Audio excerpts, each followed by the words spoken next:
detiene a detallar mucho esto. ¿Por qué? Y porque era algo, se ve que conocido por quienes recibieron su escrito. ¿Mm? Como dije, eran las casas.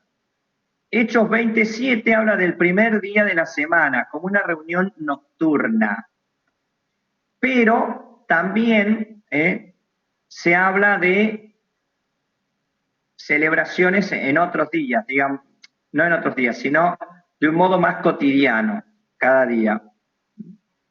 Primera Corintios 10, 16, 17 dice que esta fracción del pan es comunión con el cuerpo de Cristo. El pan que partimos, ¿no es comunión con el cuerpo de Cristo? Pregunta Pablo. Un exégeta, Joaquín Jeremías, piensa que se llegó a esta denominación como consecuencia de la separación entre Eucaristía y comida fraterna. Mientras que Cena del Señor abarcaba todo, fracción del pan terminó especificando el pan eucarístico, ese pan especial, vamos a llamarlo, junto con el tema del vino. Perrot, afirma que la expresión designando todo un ritual es inhabitual para un judío y que debió surgir en el medio cristiano helenístico, designando, por tanto, la totalidad de la acción comunitaria, subrayando el aspecto de compartir el pan, es decir, la vida y la muerte del Señor resucitado como servicio fraternal, se hacen presentes en la fracción del pan. Y aquí entra la idea de proexistencia, existir en favor de. Por eso, el pan partido es el paralelo del cuerpo entregado, de la vida donada de Jesús. Por eso tenía que estar partido. Bien.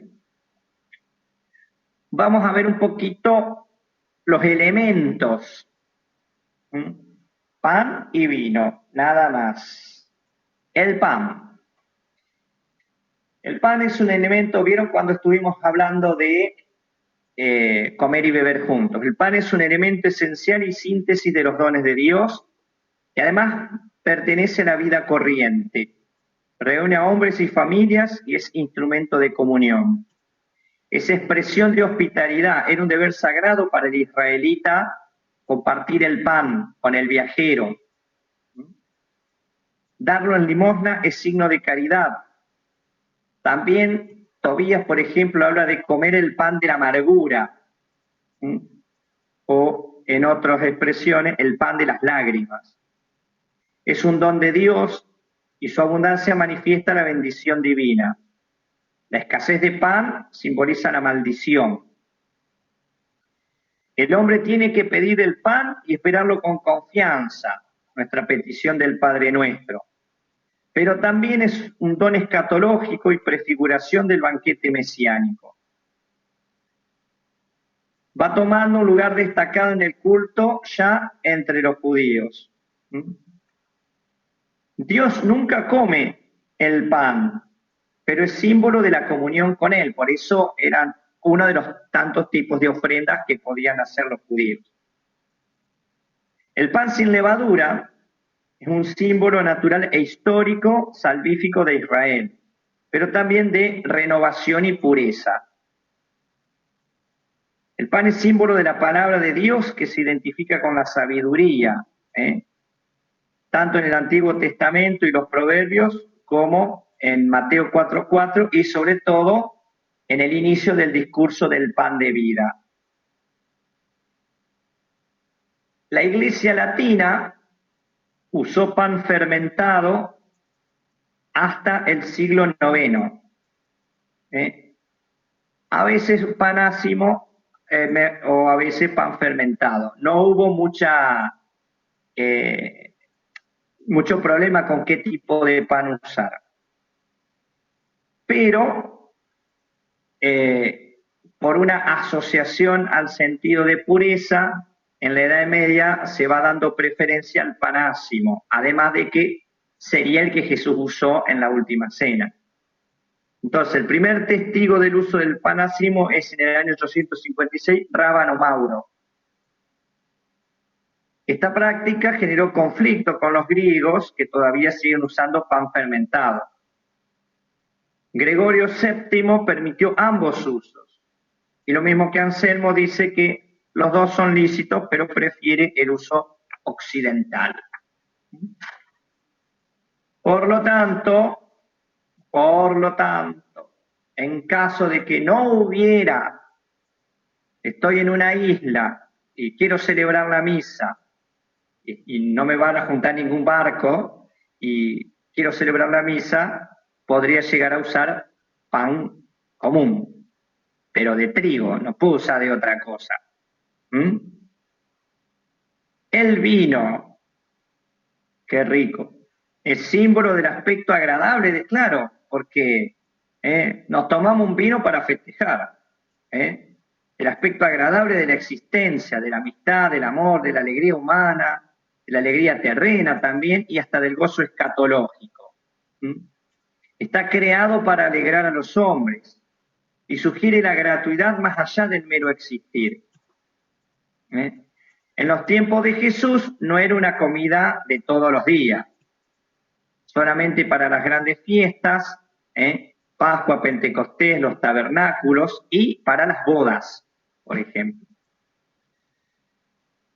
A veces se ve que en Grecia, en el mundo helenista, había un poco más de abundancia de la producción de vino, entonces se lo recomendaba como uso terapéutico.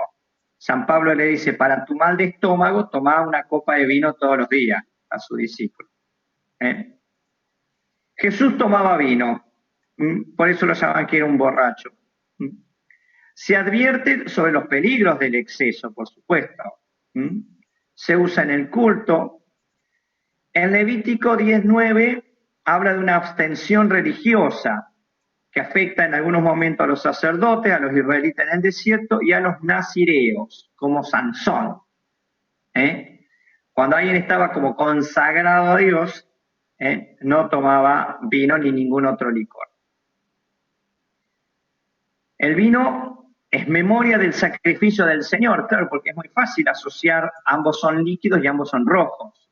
El vino, que por general era vino tinto, porque no estaba afinada la separación de taninos para hacer el vino blanco, el vino con la sangre.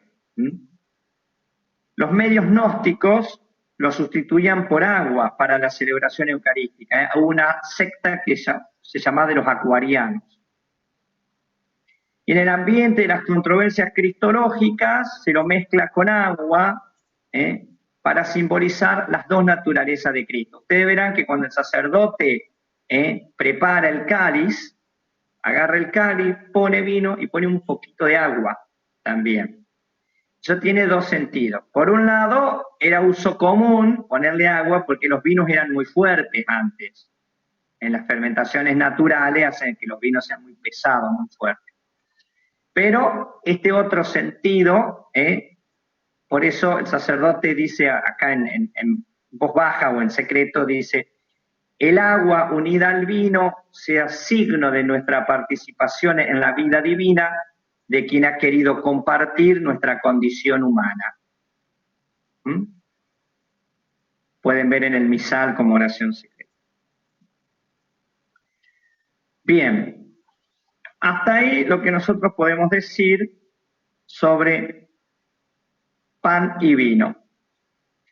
Ahora, si nosotros hablamos de pan partido y sangre repartida, cuerpo entregado y sangre derramada, nosotros tenemos que pensar esto a partir de la idea de entrega de Jesús, de la entrega de Jesús. En la cruz, que no hace sino llevar a su punto máximo todo lo que fue la existencia de Jesús. La existencia de Jesús es una proexistencia. Proexistencia significa existir en favor del otro, de los otros, es decir, de todos nosotros. Y la palabra, para poder captarla, mejor es diaconía. Por eso vamos a ver ahora la diaconía de Jesús. El verbo diaconeo originalmente significa servir a la mesa. Ya dije, era un trabajo propio de esclavos. Nunca aparece en los 70. En la traducción de esas tareas o funciones similares, en los 70 utiliza el verbo duleo y el sustantivo dulos. Y para el servicio cultual o divino, leiturgein o latreun. Hay una conexión, como ya les dije hace un rato, entre diaconía y sacrificio. Sacrificio es sisía. Lo vemos en Marcos 10:45. ¿Por qué? Porque el sentido de la muerte de Jesús no es una tragedia de un fracasado, sino el conjunto de la vida. Una entrega generosa hasta la muerte, pero entrega que empezó desde que se encarnó. Una existencia entregada en oblación por todos, para todos, en especial a favor de los débiles e indefensos. Una donación de sí mismo como amor hasta el extremo. Juan 13:1. Habiendo amado a los suyos que estaban en el mundo, los amó hasta el extremo. En la diaconía de Jesús se encarna la gracia, el amor gratuito de Dios a los hombres. Él no tenía ninguna necesidad de entregar su vida, pero lo hace. Tanto lo hace que el Kyrios se hace diáconos. Ustedes piensen que Kyrios simbolizaba al dueño. Incluso se reservó esa palabra para el emperador y por supuesto para Dios. Resulta que el más alto se hace el más bajo. Los gestos de Jesús en la última cena son el culmen de los gestos anteriores de presencia anticipada del reino a través de la donación personal. Repito, esto que está en paralelo con el lavatorio de los pies, Lucas 22:27. Yo estoy entre ustedes como el que sirve. Relaciona la vida entera de Jesús con las palabras de la cena y el lavatorio de los pies. Es tan linda esa frase que yo la elegí como frase de mi estampita cuando me ordenaron cura. Otras expresiones, yo estoy en medio de ustedes.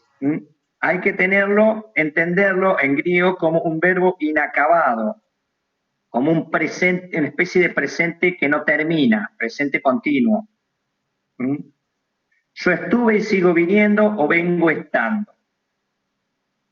Toda la vida de Jesús fue una diaconía y servicio, toda su vida fue cuerpo entregado y sangre derramada. Jesús estaba cansado y vio a la multitud que estaba como oveja sin pastor y en vez de irse a descansar, se puso a enseñarles. La veía hambrienta y multiplica los panes. Por lo tanto, es toda la vida de Jesús, un gesto de gracia, de entrega y de derramamiento que rebalsa. Lucas 22:27 va a armonizar las palabras y los gestos de Juan con los sinópticos. Aunque los sinópticos y Pablo destacan el gesto de la diaconía ya ritualizado por la comunidad posterior, celebrado, condensado y plasmado en las fórmulas de pan y vino y en la acción concreta de donación del pan y del cáliz en la última cena. O sea, los relatos que nosotros vemos en Lucas y Pablo y también en Marcos y Mateo son relatos mediados ya por la experiencia de la celebración eucarística, esa germinal que tenían los cristianos de los primeros años. Juan va a insistir un poco más en el servicio cotidiano al reino que Jesús va realizando en su vida y que plasma en un gesto supremo diaconal. Por lo tanto, podemos decir que mientras que Pablo y los sinópticos tratan la Eucaristía celebración, Juan va a tratar la Eucaristía como vida realizada en el mundo. Es lo que hablamos siempre, la coherencia entre lo que celebramos y lo que vivimos. Volviendo al verbo diaconeo, la carta a los romanos ya lo va a usar como un ministerio eclesial. Bien. Preguntitas a la una. Padre, cuando dijo el pan del trigo, ¿por qué no el de centeno que se utilizaba? Porque Jesús utilizó pan de trigo. No, perdón, gracias. Entonces, si bien es una norma litúrgica, es algo inamovible. Las comunidades nunca usaron otro pan, ni otra cosa. Y cuando algunos nacían, los consideraban fuera de la iglesia, como el tema de usar agua en vez de vino. Esto que yo les expliqué de los acuarianos. Entonces, en épocas recientes se planteó, y bueno, si el Evangelio llega a lugares donde no haya pan, donde el pan no sea común, y bueno, nada, se usará pan, y en vez de mostrar la cotidianidad, mostrará lo extraordinario de esa comida eucarística. Pero se usa pan. Pan de trigo y vino de uva. No puede ser vinos de manzana, que sería como una sidra, ¿me entendés? La palabra vino tiene que entenderse como jugo de la uva, fermentado, no un cepita. Eso no es vino. Del mismo modo, por eso a veces ha habido controversia, si el mistela y todo eso. Hay que tener cuidado porque, por ejemplo, creo que el mistela es una especie de licor de uva. Es decir, se agarran las pasas, se le pone alcohol y es un proceso diferente a pisotear las uvas o aplastar las uvas y dejar que fermente.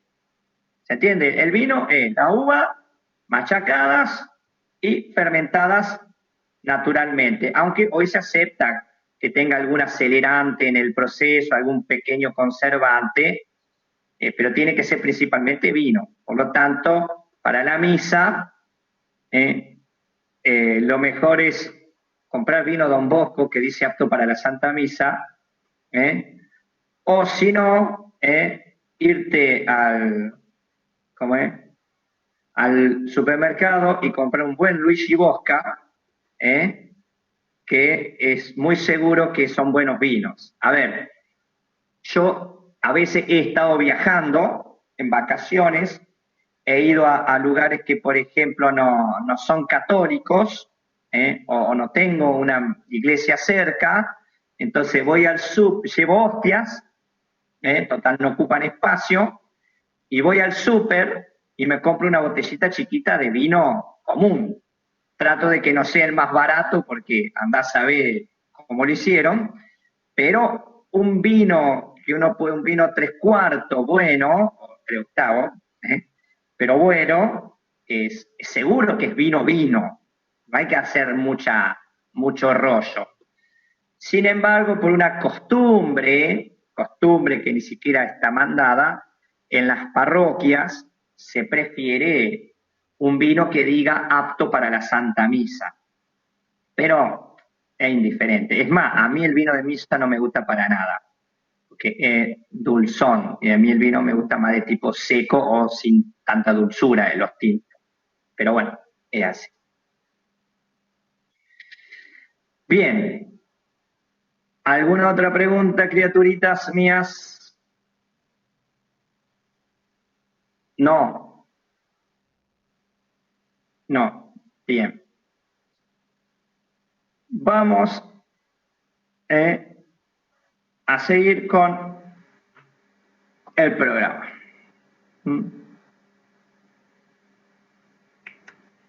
Vamos a hablar ahora de la fracción del pan y las comidas apostólicas.